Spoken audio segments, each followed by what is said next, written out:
engagement specialist here. So I help with trainings and help with engaging with instructors and just taking in lots of feedback and things like that. So basically today is a little different than the other webinars that we've done that are more pointed or more specific to something. Like later on in the week, I think it's going to be a little bit more focused on quizzing, for example. Today, we could talk about anything from quizzing to just getting started to specific feedback or specific, really anything you guys have questions about. And of course, Mary and Courtney, feel free to jump in as well with your expertise as well. So can I introduce myself? Is that okay? Absolutely. Go for it, Catherine. Hey, so my representative is Allie Hardy. I'm at Kansas State University College of Veterinary Medicine. And last year, we implemented a one-year non-thesis professional master's degree program. And so this program is kind of geared for students who know that they're interested in the medical field, but maybe don't know what area of the medical field they might be interested in. Maybe their grades weren't so great and they're trying to improve upon that before applying for medical school, veterinary school, PA school. I'm also going to be teaching, so I teach at the College of Veterinary Medicine. I teach anatomy of domestic animals, but through this professional master's degree program, I'm also teaching human anatomy now. I actually taught that for several years at a community college in Baton Rouge, Louisiana. And then I'll be the course coordinator for the human anatomy physiology course in a physician's assistant program that we're going to be implementing next spring. It was actually supposed to start this spring, but that didn't happen. So in any case, last year, we kind of found ourselves in a unique situation, like I'm sure so many other people did. Yeah. I was very surprised that we went ahead and, implemented this new program because the plan was for me to be able to take our students to the facility where we were going to be doing physician's assistant training, kind of work with them on the anatomage table there for the human aspect of the course. And then also have wet labs for domestic animal anatomy. And so all of a sudden I'm scrambling, trying to figure out, what do I use for online teaching? How in the world am I going to design labs online that are engaging and helpful and useful? So we actually ended up with primal pictures. But I learned about Visible Body because I thought you guys had like the really cool phone app. And so Allie allowed us to kind of give it a trial run with our students for about a month. And so I was able to use both programs kind of side by side and still feeling like, I have a little bit more to learn in terms of how to design effective labs for the students, especially if we're going into this year to where we can't have the in-person classroom activities. So that's kind of what I'm hoping to gain from this, is that maybe you can show me some examples of how to create. And I know that you had like materials that were already established for labs, and I did, try to use some of those. But again, how do you do that while you're, having to Zoom with the students, first of all, and then you send them into breakout rooms with an assignment, and then you kind of want them to come back. I felt like that was a little stressful on their computers, for one thing, having to do all that. And then the other thing is not really being able to oversee what they're doing and contribute to their discussions in a live setting. Yeah, so that's a great question. Obviously, a lot of people are jumping in here. For lab specific. There's a lot of people that use it for lecture as well, yes, but the heavy focus is on that lab area. So one thing I can tell you, and I just wanted to make sure, this just popped into my head because you're focused on lab, is as of a couple weeks ago, and I don't know if you were able to go to the webinar last week, but we did just basically unveil a new, and hi, Mary's dog.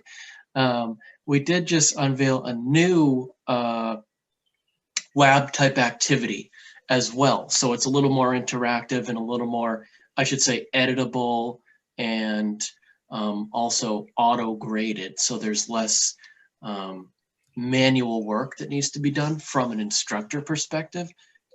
Catherine, did you happen to check those out at all, or were you able to attend the webinar last week?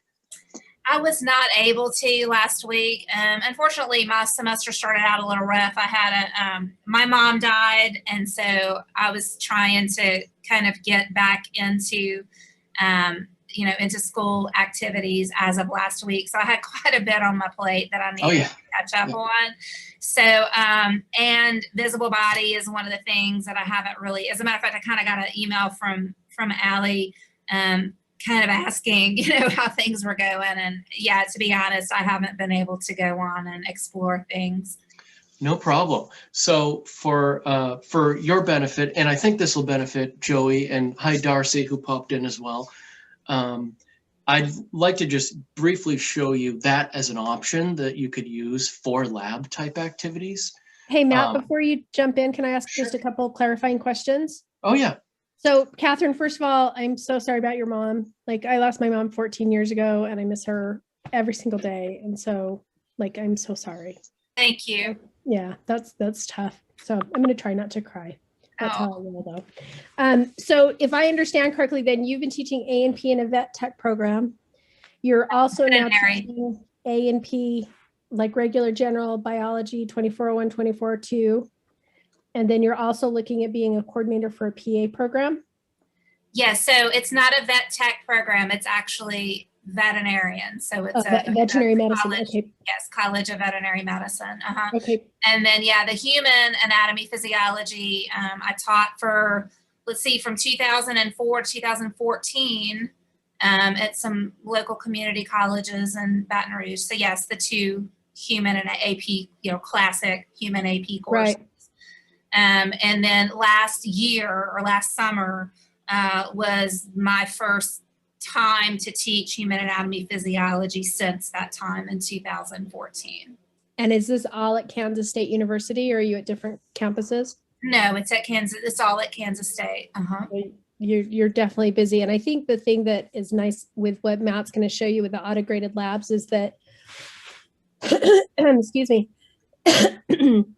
is that you can use this core content as a foundational place, and then with our editability, you'll be able to like change the labs so that then you've got kind of different content for different audiences that goes in deeper or what have you.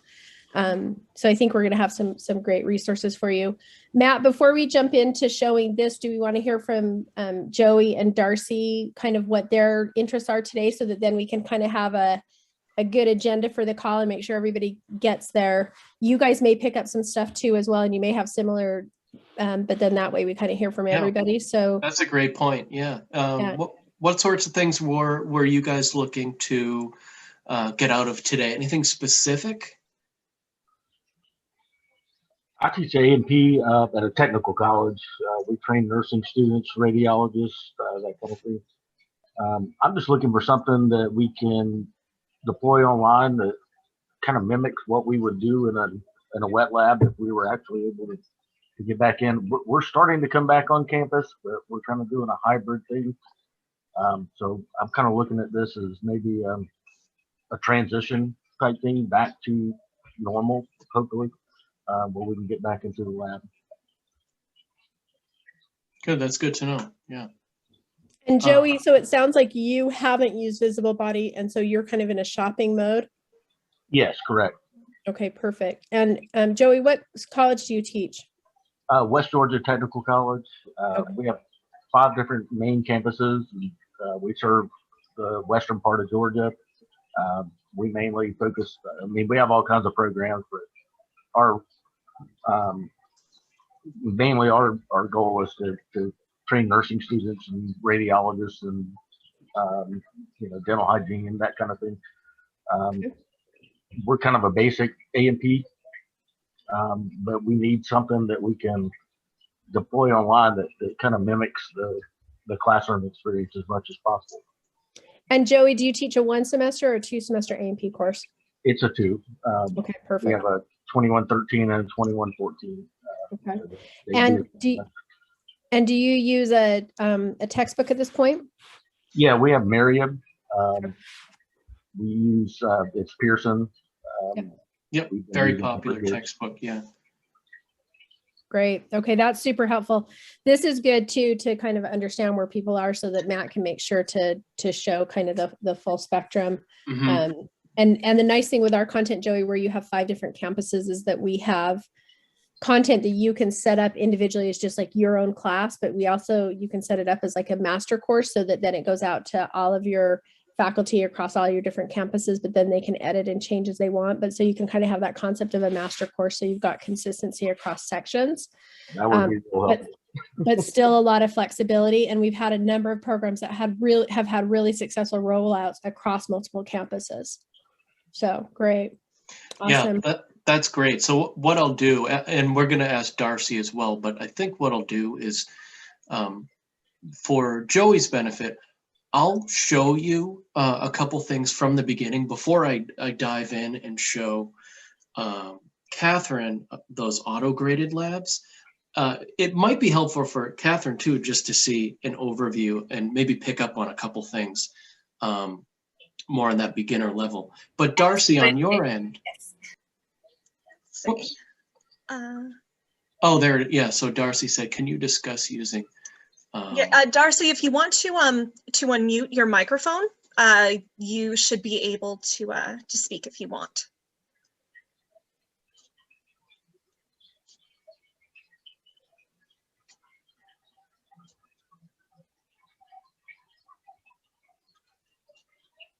And Matt, if we need to, if when we get to the point to show and talk about augmented reality, I can get that set up if you want me to demo that. Or oh, cool. That's great. You know what? That would actually be great, because I have my iPad here. I need to see if it's charged, but if you had yours all ready to roll, okay. That's even better. I'll get that kind of queued up. So Darcy, if you have anything else to add, if you don't want to, if your microphone's not set up, you can put any other pertinent information in the chat, like as far as the courses that you teach.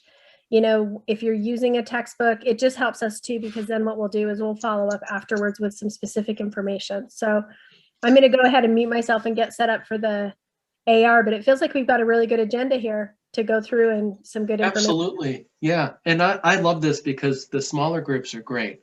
It is great to have a larger group sometimes in these bigger webinars that we do.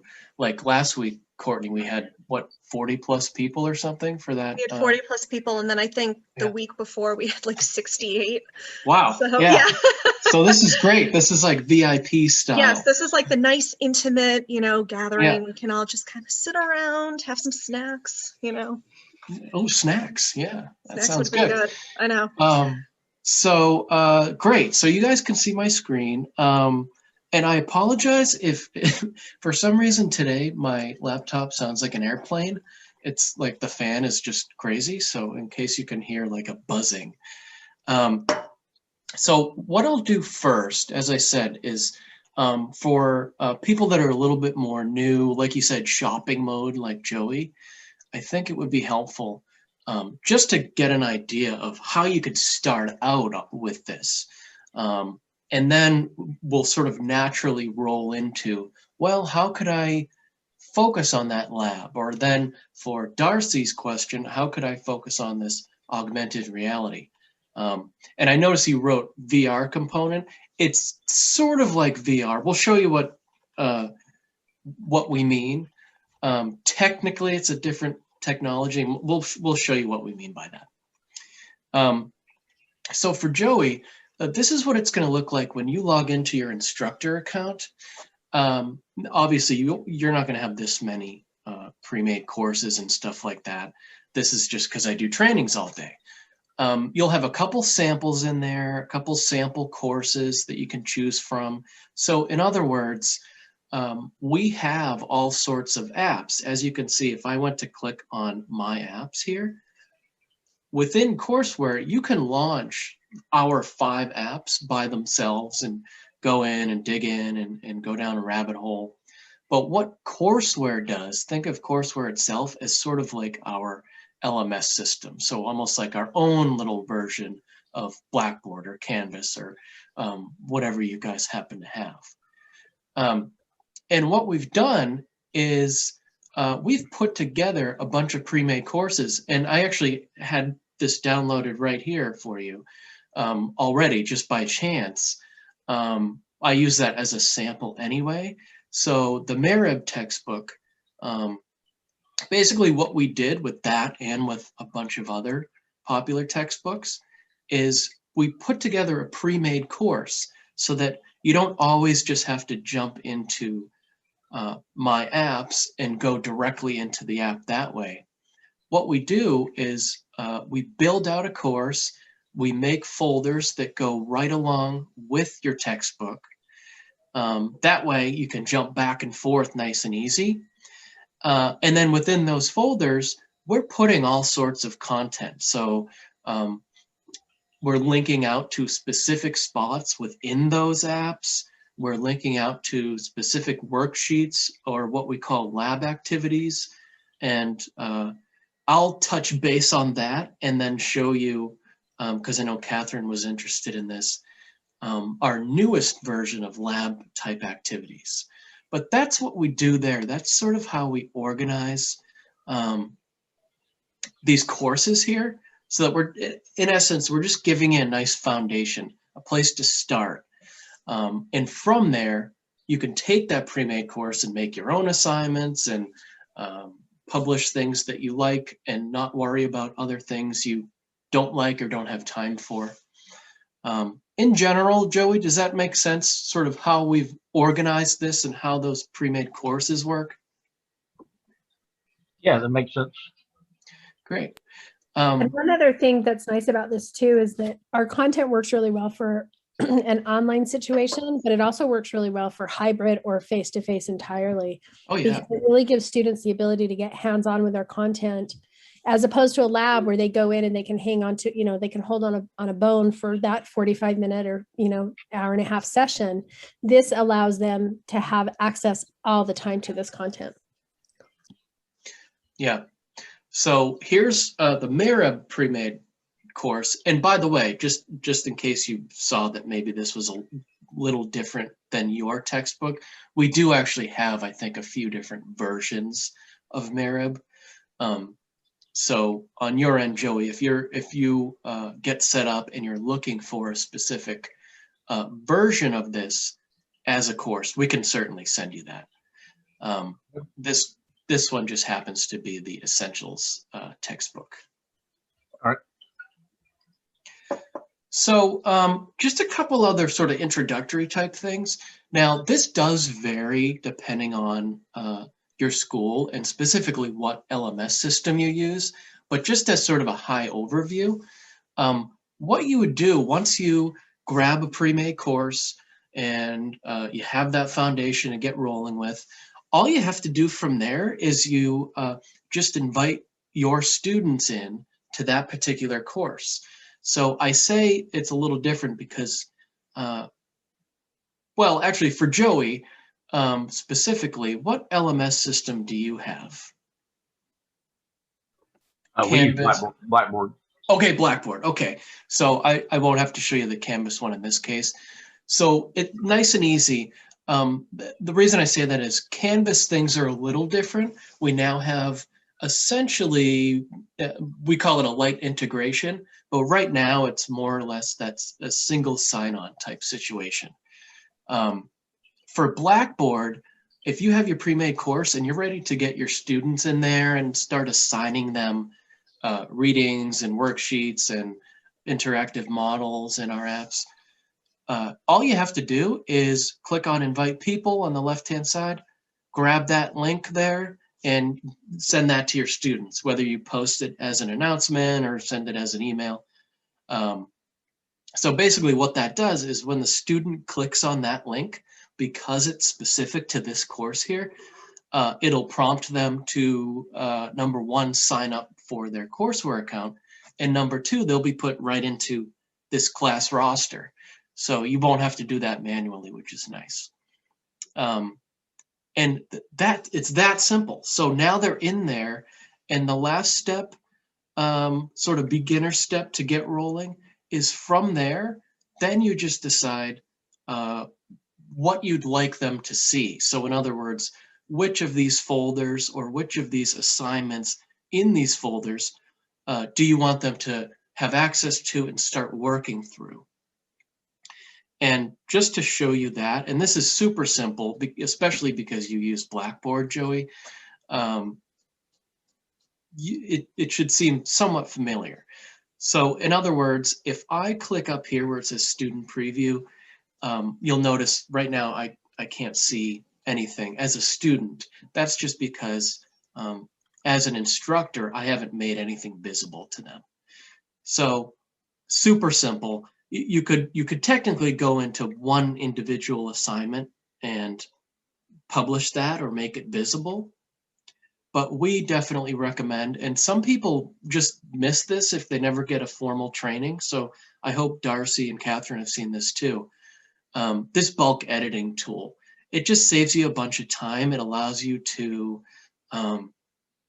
publish or change dates, or unpublish, I should say, a bunch of things at once. So entire folders, or you could open up a folder and just select a few different things that maybe you're just doing a quick little unit on cells and tissues or what have you. So you can pick and choose what you want to use in there. What we've presented for you, you can choose whatever you'd like. And then of course, you can edit those assignments, and you can, as you can see at the top of the screen, you can also create your own assignments by grabbing something from one of our apps or using one of our lab activities. So things like that.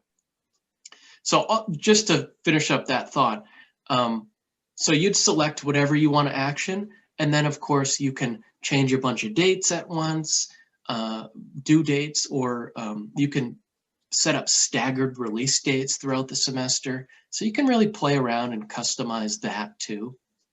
And then of course you can choose what to publish and when to publish it too. So as you can see now in my student preview, now the students can see this work. This is what they'll see, and this is what they can go in and start cruising through from their end. Oh, and I just noticed that Catherine said she uses Canvas. So a little bit different. Well, actually, let me ask you this, Catherine. Have you already set up that portion of things? Are you clear on how you invite students via Canvas? Yep. So actually, I had raised my hand when you were kind of going through that, inviting students. When we used it last time, I didn't really use it through Canvas because, like I said, we were using Visible Body as kind of like a 1 month, what's the word, like free trial. Yeah. And so my question for you is if I copy, like go to the invite people, copy the link, send that to my students, obviously they have to have a subscription to this in order to utilize the program. So how does that work whenever you're dealing with, like, I mean, I know that individual students could go in and purchase their own, subscriptions, but how would you guys know that those are like my students, that those are students that are linking to this program because of me? Do you know what I mean? Right. So that's the way that it's set up, is when you send the student this link here, they don't already have to have a login when they click on that. This is sort of a 2-for-1, where when they click on that, it'll walk them through. It'll say, okay, time to sign up. And depending on the school, it'll say, create your account and you're ready to go if the school's paying for it. If you're an adoption and the students are paying for it, it'll have the students pay right there. Okay. So it's basically walking them through, all right, let's get you all set with your account first. And then we're going to plop you into this class roster right here. Okay, so how much will this cost the students, and what all will they have access to? Like, do they have access to all of those apps, like the phone apps and everything that you showed with whatever subscription they're going to be prompted to do once they receive this link from me? That's right. If they have the full courseware product, we do offer for some schools, we'll just have a site license, we call it, for, say, one specific app. I think all you guys on your end are set up for courseware in general, so the entire courseware product. So when the student comes in there, yeah, they're going to have access to those specific assignments you give them, the grade book, all that stuff. But they're also going to have access on their end to all the apps individually as well. So in other words, you don't have to give them an assignment for them to access these apps. They can also go in on their own, and they'll have a My Apps button as well, the students will. And they can launch these 5 apps on their own and just fiddle around in there. And on top of that, they'll also have the mobile apps included too. So those are available on the app stores for someone that is not involved with courseware and they're just literally buying it like you would buy any other app. But it's part of the courseware product. So those are all included in the courseware account for students too. And am I understanding it's going to be about $35 per student for the courseware? Well, the standard is $49.95. Is that right, Mary? $49.99 for a student purchase, and that's for 2 years of access to the courseware platform, which is the assignment, so they can go through multiple courses and not have to repay in that 2-year period. That includes the permanent mobile downloads.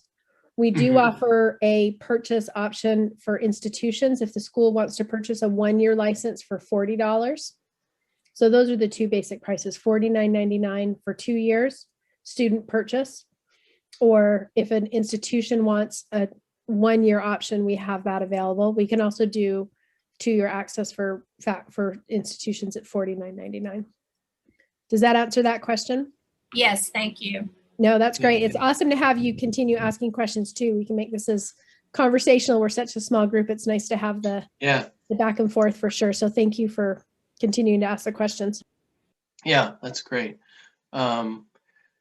So that's how the students could get in there and the different ways that they can access it.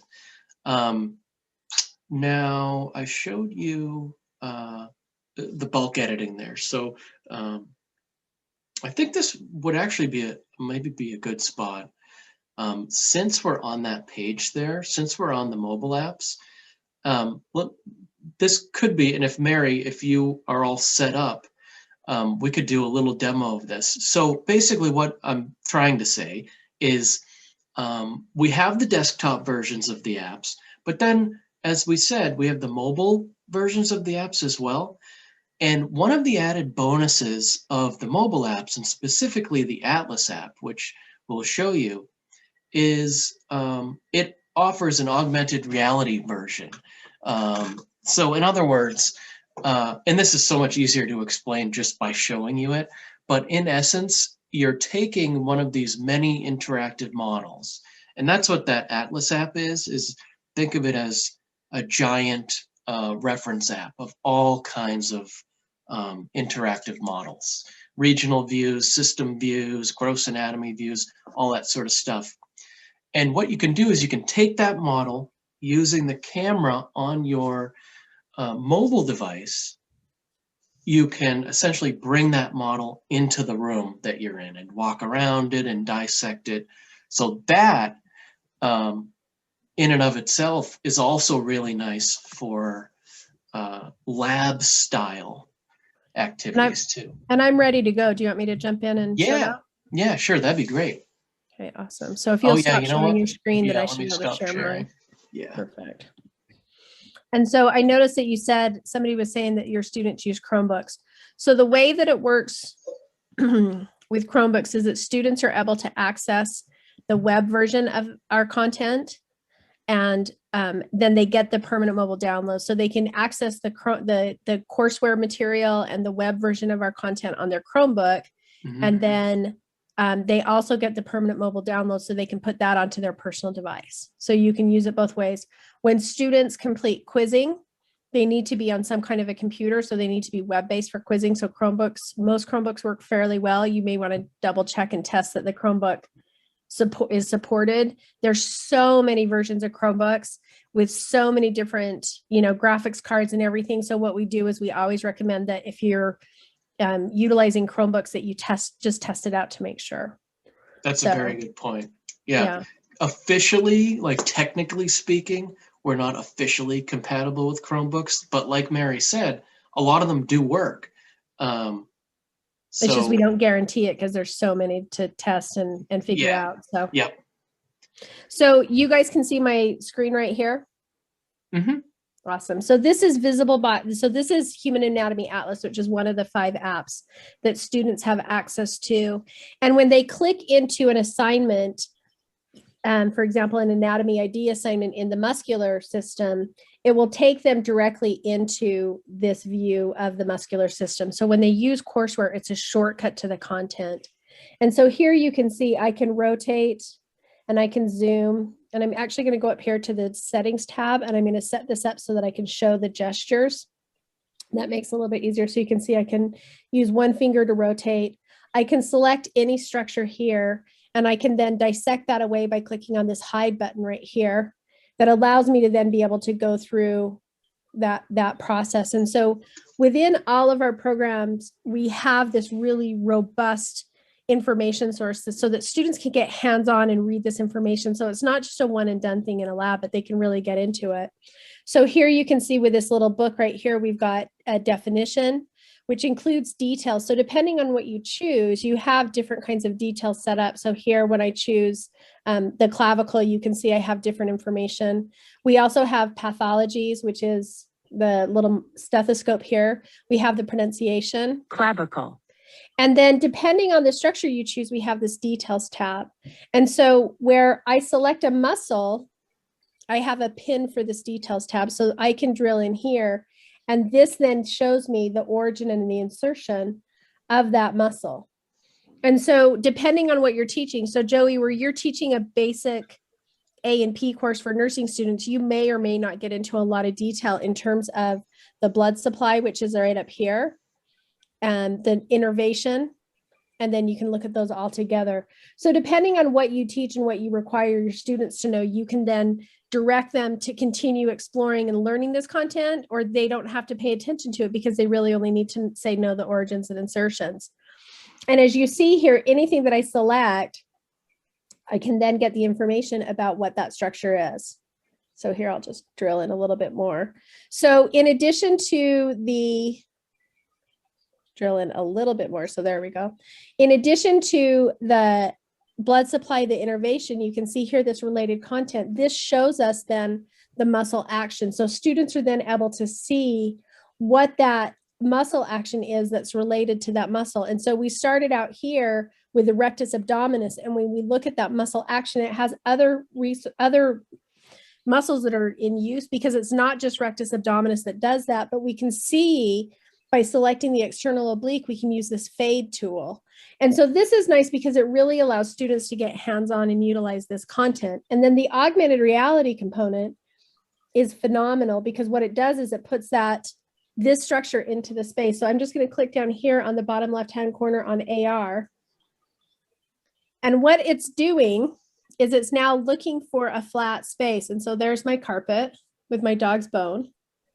And now I have, by clicking that, I now have that structure in my actual space. So you can see here, we'll move him over, and he's going to be smelling my plant. And so this is really cool, because what it does is it gets students hands-on, and you can actually have somebody standing in the room and have students do like little videos to, then submit showing muscle action or what have you. So this is one of the things here, and you don't need any special equipment for our augmented reality. It works on all mobile devices that are basically 3 or 4 years old or newer. When Apple started working on their augmented reality hardware, we were one of 4 companies that they reached out to develop software. So from the very beginning, we were helping the companies develop this hardware so that then our software could play on it. Now, the other thing I wanted to show you in addition to this, and so now let's just back out a little bit. So I can click out exit, and you can see here that it then takes me back to that same view. To go back to the main screen on all of our programs, you click on the 4 little squares in the upper left-hand corner right here. You can see somebody called it the waffle the other day.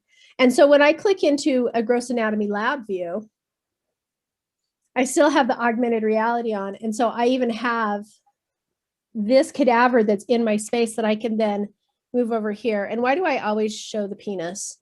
Like, it just happens that the penis always is right there, right? But I can click down here on the bottom left-hand corner, and I can turn on entire systems or turn them off. So here I can click, there's the full integumentary system, and I can turn that off. And you see here that we've got these partial. That's because some of the muscles aren't showing. So I can click here, and then I've got all the muscles. And again, I have that same ability to then dissect my way through. And I can change it from prone to supine. I can change the full gender here. So up in the upper left-hand corner. So I've got this full male and female anatomy, right? So then the other thing that I wanted to show really quick, and I'm just going to pull it up and let me stop sharing really quick. And then I'm going to share my screen again. We have all of these really awesome resources. So in addition to what Matt's been showing you in Courseware, we also have these lab activities. Oops, I'm picking the wrong thing. Too many things open. We have these really phenomenal lab activities that we have stored in our Courseware courses. We've already built everything in. And again, you can decide what you want to use or what you don't want to use. But I'm here at visiblebody.com, and I clicked on the resources tab, and I'm going to the lab activities. We have these augmented reality lab worksheets. And these are awesome because what these do is these then, like, augmented reality is cool and it's a cool thing, but then what do you have your students do with it, right? Like, oh, well, that's nice and neat, but I don't know how to give my students an assignment, and that's a big part of it. So we've created these labs that you can then use. So we have a lesson plan that's set up that gives you, here's the things to talk to your students about, here's how to use this. So again, you don't have to figure out all those details. And then we have these interactive labs that get students hands-on. And so you can see here, we have all the instructions. So launch Human Anatomy Atlas and then scan the image below. And so you can see here that we have these worksheets that are set up that students can then fill out so that they can then put in this information. They can download this and upload it into your learning activity. But to show you how cool this is, I'm going to go ahead and go back to my screen share, and I'm going to keep this up on my computer. We're going to do some magic here. Well, hopefully it will all work out. So let's see. So iPhone, iPad. And again, this is available on basically any, here we go. Okay, perfect. On any mobile device. So I've got my AR on, so I'm going to just turn that off. So I've got my cadaver, and I'm going to turn on my augmented reality, and I'm looking for that space. There's the dog bone. And now I've got that structure in my space, right? But now I'm going to bring, if I can move my dog who's on my lap where he always is, I'm going to bring my camera over to this is my desktop, right? This is a little spooky. And so here, you see that blue arrow that's coming up? You guys can see this? No, I think it froze up. Oh, is it frozen? Yeah. Let's see. Give it a sec. What's it showing now? Oops. Yeah, I think we're still frozen. Still frozen completely? Yep. Let's try it now. There we go. There you go. Yep. There it's we just go. because it's giving that mirror effect. Right, so right. I've got so many. So Yeah. what I did was I basically shared, I'm looking at that lab activity. And when I click on that blue arrow, what it then does is it brings up that view of the ear that the students need to then fill out. So it helps them navigate. So it gives them shortcuts, and then they get in, and then it asks them to then find and identify the different structures and answer questions. So I can click here and there's the vestibule, and I can click here and there's the vestibule cochlear. And again, I've got pronunciation. Cochlea. And I've got the pathologies and explanation. So that's just kind of a quick little overview of augmented reality that takes our amazing content that we have, where we have all of these different views. So we have this gross anatomy view, system view, we have regional view. So like for your PA program, Catherine, a lot of times they go into stuff more in a regional area as opposed to a system view. You have these different ways to navigate this. We have cross sections, we have microanatomy, we have muscle actions. I showed you that muscle action by digging in through the muscle, but you could also come directly here and you've got that muscle action. So this is just like another example of how we have this really engaging content, and then the augmented reality takes it like that step further. Any questions or comments about the augmented reality? I really like it. I think it's a good learning tool. It's a great learning tool, and it's a lot of fun. And if you can get students goofing around and putting dead bodies in places that dead bodies maybe normally aren't, they're going to be really excited about it. And then they click into the dead body and they're like, oh, look what that is, right? So then, yep. And so then, Darcy, you were asking, my students are using a Chromebook. Can apps be downloaded to a Chromebook? So apps cannot be downloaded. You can access the web version, but they can download to Apple or Android phones or tablets. And then the AR functionality is on the mobile app. So whether it's Atlas, or excuse me, whether it's Android or Apple, they both have that functioning system. Perfect. Great. All right. And Catherine, I'd be more than happy to chat with you. All right. So I'm going to stop sharing, and Matt, let you take it over, and I'm going to finish eating my lunch. That's why I'm turning off my cameras, because I'm eating and I don't want you. It's okay. No problem. Yeah, great. So that's great. So that just gives you a good idea of how you can use Atlas. And like Mary said, Atlas is great. And then AR takes it another step further and makes it even more great.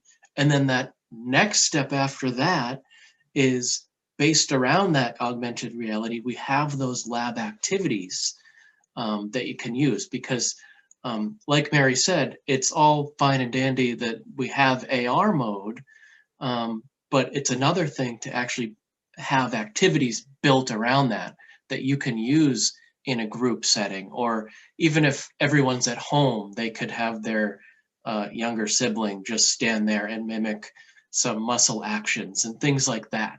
So there's lots you can do. Yeah. Also, there was the comment about having students go into like the Zoom classrooms. And I've just started doing like the Zoom breakout rooms.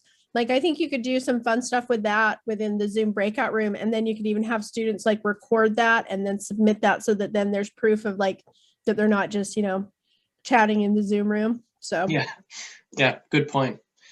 So Yeah, on a oh, sorry. Yeah, that touched on something that I had asked about earlier, because this past summer, that's exactly what I was doing. I was having the class come on so I could engage with them. And then I was sending them out into the breakout rooms, telling them, okay, go do these things. But I'm not sure, you know, if they were really interacting with each other or what they were doing on there. And so that was a little frustrating. And then also, like I said, with them being in the Zoom session and then having to pull up the courseware to discuss it, which is what I was hoping they were doing, I'm wondering if that was kind of putting a strain on some of their systems, because a lot of them were getting booted out of the Zoom meeting. Oh, go ahead, Mary. I think you were on mute. Sorry. That definitely is kind of navigating all of that component and bandwidth, and that can add some different complications to it for sure. You know, having the students turning off their cameras, there are some different kind of helpful things that you can do, but that can be a risk. But then again, where we have kind of the different options too of, you know, you can, with that lab activity that I showed, like they can fill it out and turn it in. And whether they're taking advantage of the group work time, or if they run into a problem, they can still do it, or having them complete one of these graded quizzes that Matt has set up here, and maybe it's like a group effort kind of thing. But yeah, it's a problem that we're hearing, and it's just it's an issue of bandwidth, of device content. Like I have a school that has a lot of students that are on a reservation that have really poor internet connection. So it's a reality of a challenge. The one thing is that our content is absolutely designed so that it loads as quickly as possible. It's as, I don't know if this is the word, compact as possible. We have like Amazon web servers so that our platform and our hosting is as solid as possible. So we're doing everything on our end to really hopefully contribute to the solution as opposed to contribute to the problem. Yeah, and on that note, it loads up front. So like Mary said, if for some reason or not for some reason, it will normally take 10, 15 seconds, sometimes a little longer, if you're loading, say, the Atlas app, because it's loading everything up front. It's getting everything ready to roll before you're in the app, so that there's no delay once you're in there. So just a couple other things to wrap up. This is actually perfect because we have about 10 minutes left.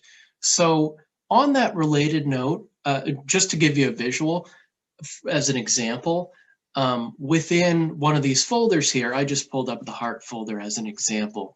You can see that in a lot of these pre-made courses, we'll build these right in there for you. So for Joey, someone that hasn't had a chance to actually dig in and use a pre-made course, just know that the Merib pre-made course we've put together, we build those lab activities right in there. So there's an augmented reality lab activity PDF worksheet that we've built right in there for you. And then same thing for the ones that are just called straight lab activities that aren't necessarily utilizing AR mode. Same sort of thing where, as you can see, just a quick reference, these are also PDFs that you can assign to students, and they can work on them in groups. They can do them on their own. Some people might not even have students necessarily turn these in. They might just use them as a study guide. So you can sort of fiddle around with that. And Mary showed you how to grab those by going to the Visible Body website. Just know that you can also get there as well from your instructor account. If you click on instructor resources, you can just jump right there as well. And from that view, those will include those answer keys too, in case you are interested in seeing those. Now, on a related note, back to sort of the beginning of our meeting, the first thing Catherine had talked about and what I brought up is last week, or a couple weeks ago, we unveiled our big new initiative. So basically what happened was a lot of people said, great, these lab activities are awesome. I love how the students can type right in there, that sort of thing. But I just don't have time to grade all these manually. It's just not realistic. So what we did, and specifically one of our colleagues, Lizzie Marco, what she did was she took these PDFs that I just showed you, and she grabbed all that information and reorganized it into auto-graded style activities. So in other words, almost a made for lab type of activity. And because we just released these, you'll notice we haven't plopped them into the pre-made courses yet. What we did instead was we actually, just for now, what we did was we just made a course specifically for these auto-graded labs. So if you're interested in poking around in these and seeing if maybe that's something you'd like to use for the lab component of your course, you'll notice up in the top here, if you click on pre-made courses, I think it's the very first one. Yeah, there it is there. So it's the very first one. You can download that right there. And if you ended up liking something in there, it's actually quite easy if you wanted to move something over. So sticking with the heart, for example, if you really liked this, you went in and as you can see here, by the way, just as a quick overview, you can see what we did here, what Lizzie did was she built out a lesson plan that'll walk you through what to cover with the students, what this is going to do. And then we've even built in pre-lab readings and activities. So in other words, normally before a lab, you're going to have the students review something, or at least see what's coming. So that's what we have here, is some pre-lab, almost scene setting material just to get them familiar. And then, as you can see, we build in reference materials, lab activities, a custom lab activity just for this, as well as some quizzes that are built in there. So the added bonus of that is that you can edit all of this to your liking, and of course that it's auto graded. So that'll save you a lot of time as an instructor. So these are really awesome, and something that we suggest at the very least just exploring and poking around in this pre-made course.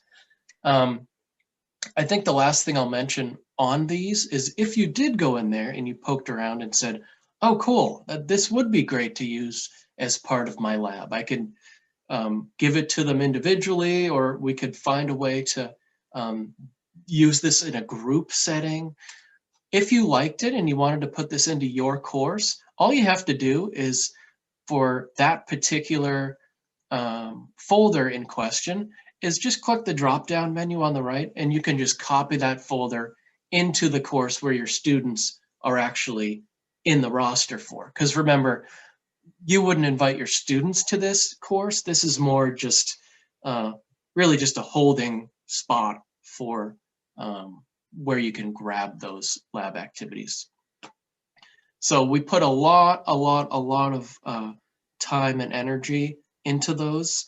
Again, Lizzie specifically, one of our colleagues, and it's awesome stuff. And we had a lot of good feedback. We had a webinar last week about it, and people were pretty psyched about the ability to use these in a few different ways. So I at least suggest at least taking a peek at these.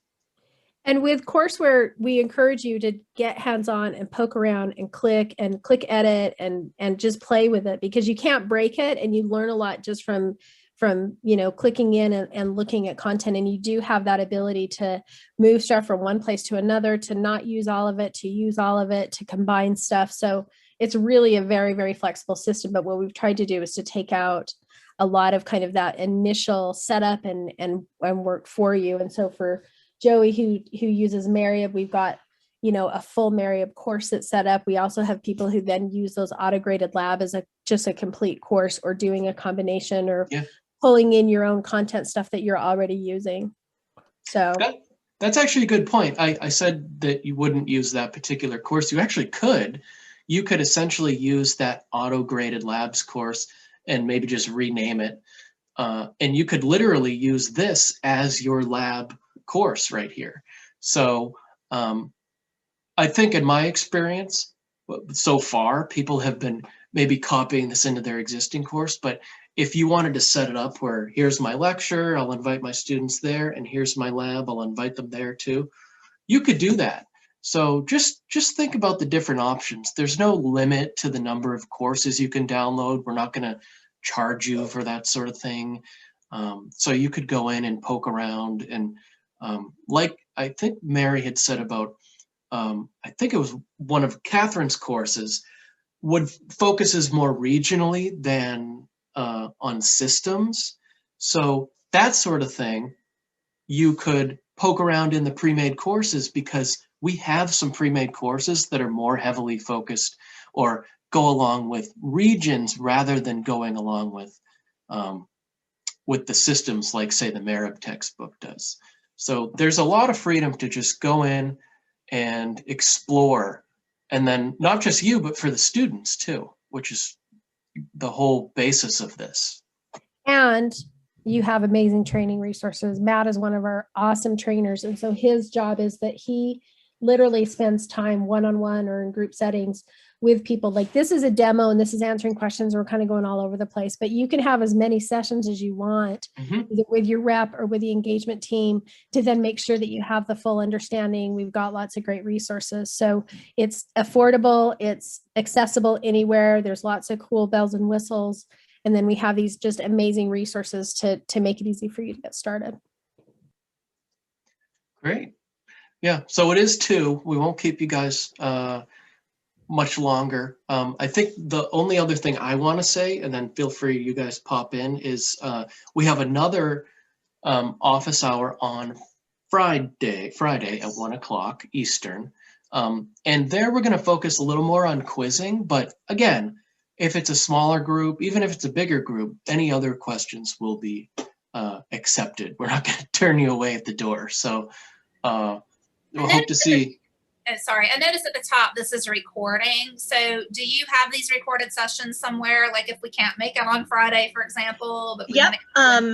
Yep. I actually posted those links into the chat, but with every follow-up email. So I will be sending you guys this recording, but I include links to our YouTube playlist, basically, where we host all of our webinars and all of our previous office hour sessions. Yeah. You were talking specifically about one last week that seemed like it was a good session.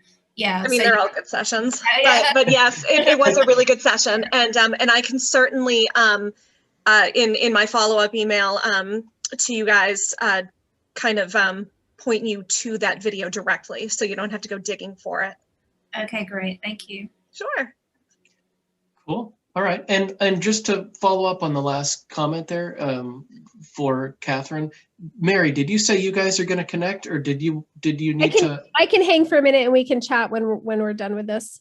Okay. And yeah, cool. No problem. Darcy, Joey, Catherine, did you guys get your questions answered, or how are you feeling about this? Yeah, I think that this is things that I had seen last summer, pretty much, and I just think I need to get in there and practice and try to figure the thing out. So, but no, it was helpful. Sorry, I have a question, and I had to jump off for a couple of minutes there, so I'm not sure if you answered this question, but in regards to using the Zoom, you put your kids in breakout rooms. So I'm confused, does each student have to have the $49.95 in order for you to share it on Zoom, or is it the instructor that has it? But then that doesn't make sense because you guys would lose revenue if I'm just sharing it with them, right? So yeah. They have to have it in order to see my screen in the breakout room. Is that correct? In order to use it as a lecture tool, it's free for instructors when it's required for students. And so by having your students subscribe, whether the school pays for it or schools purchase individually, that gives you full lecture permissions that you can then utilize it in any way. So you can use it in your lectures face-to-face or on Zoom. You can pull views out and screenshots and use it in quizzing. So as long as it's required for students, it's free for instructors to use and you have full lecture permissions. Okay, and can you just reiterate regarding, I know he said the kids can purchase the apps on the App Store, but then nobody's got Courseware, right? Then it's just like you either buy the VR app or you buy something else separately. Is that correct? Right. And Courseware is your best bet. So for $49.99, students get access for 2 full years to all 5 of our apps, plus the Courseware platform, plus they get the permanent mobile downloads. If they go to the App Store, each mobile download is $25. And so it's by far like such a great deal. And you can do it through like a textbook adoption where students purchase directly from us, or if students need to use financial aid, we can sell some codes to the bookstore. So it can be a really seamless experience and it's really affordable. Okay. And then my other question, which again, you may have answered, was, so I teach primarily underserved youth. So it's a question of, does everybody have a computer? Chicago Public Schools have sent them home with something, but it's blocked. And so they can't download anything onto it. So we have, I think, 10 Chromebooks. And that was my question earlier. I had typed, can this courseware, how do I know if this can be downloaded to those Chromebooks. So that So it doesn't actually get downloaded, but what you want to do is you can test out one of those Chromebooks by getting access to one and then logging into your instructor account, and you launch Atlas and make sure that it works. You launch Anatomy and Physiology and run the animations. And then the third thing to do is to go into one of the pre-made quizzes and launch the quiz and make sure that works. And if those three things work, then it should work. You need to have a minimum of 30 MBSs or Mbps's of internet speed typically, but you can just test out by logging into an instructor courseware account and just testing those three things. Okay, all right, thank you. Wait, 30 MBS on the computer. Okay, I have to check that out. Okay, all right, because that was our big question. Right, and because nothing gets downloaded on Chromebooks, it's accessed through the web browser. Right. Okay, all right, great, thank you. You're welcome. Joey, did you get your questions answered? How are you feeling about this? I feel pretty good about it. My dean wanted me to kind of review things and see if we were thinking about maybe implementing this as part of our coursework. So far, it looks great. The only concern I have, I deal with Pearson a lot, and their customer service is terrible, and that's kind of why we're trying to move away from that and go somewhere else. How is your customer service? I mean, as far as students go, are you very helpful with them, or is it something they can access easily? It's a great question.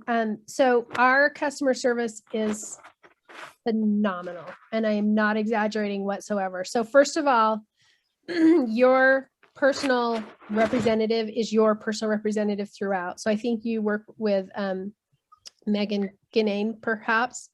So the way that it works is that Megan is your direct contact. So if you have students that are having issues, she's going to request that you reach out to her so that she can know what's going on, so she can help troubleshoot.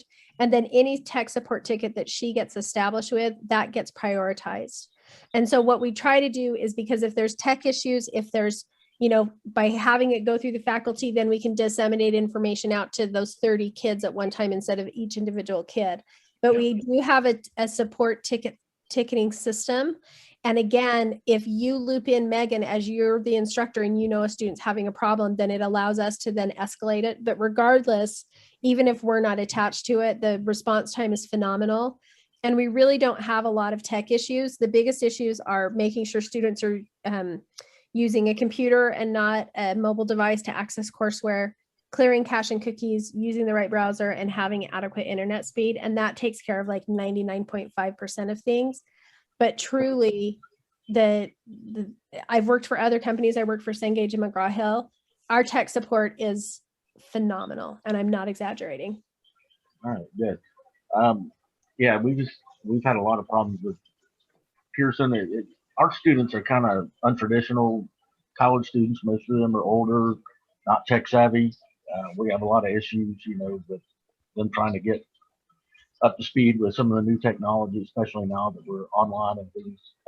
Right. I mean, it's been a really big deal with us in the last year.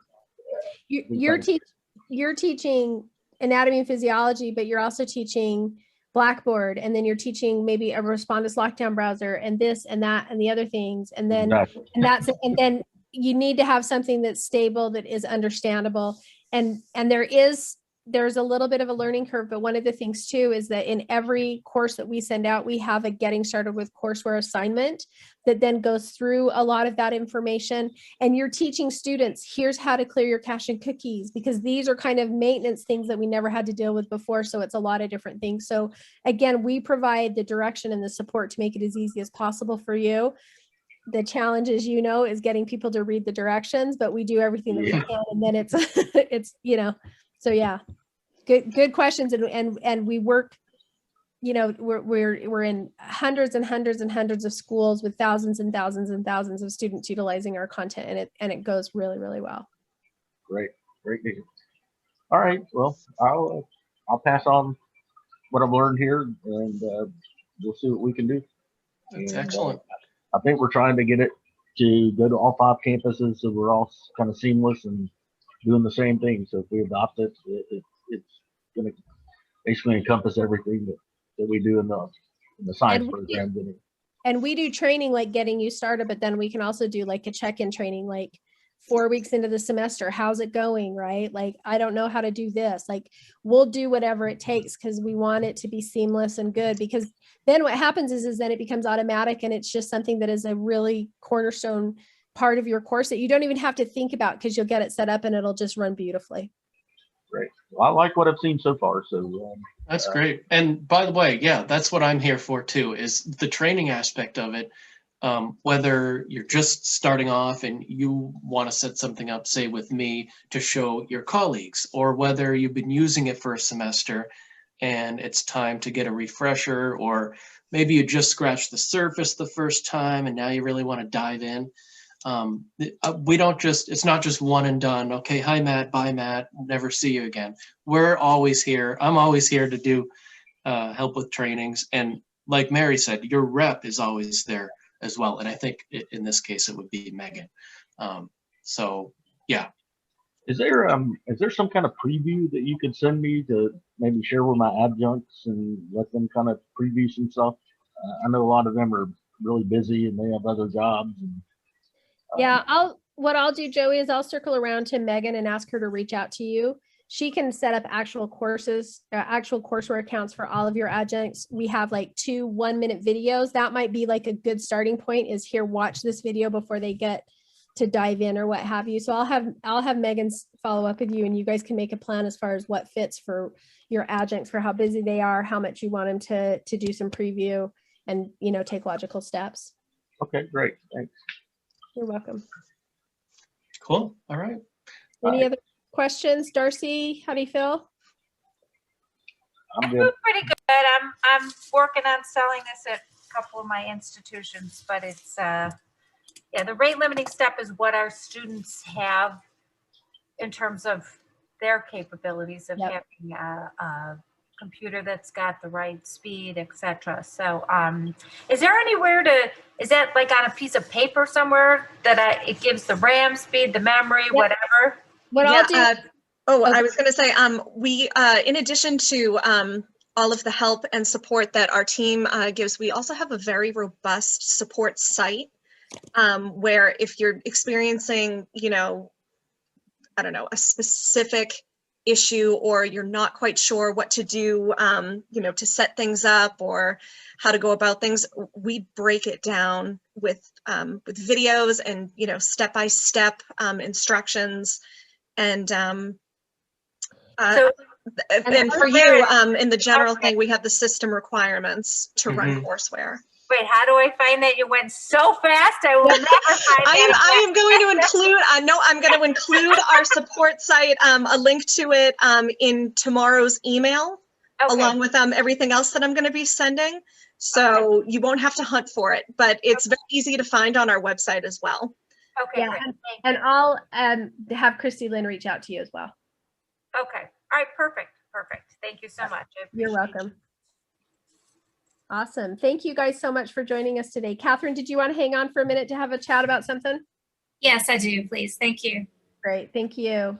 Thank you everyone for joining. I appreciate your time. And as we talked about, just let me know, or Mary or Courtney or whoever, just let us know if you guys ever need help getting started or digging in any further. Thank you, Matt. Yes, and keep an eye out for tomorrow's email. I'm going to have a whole bunch of follow-up information and content for you.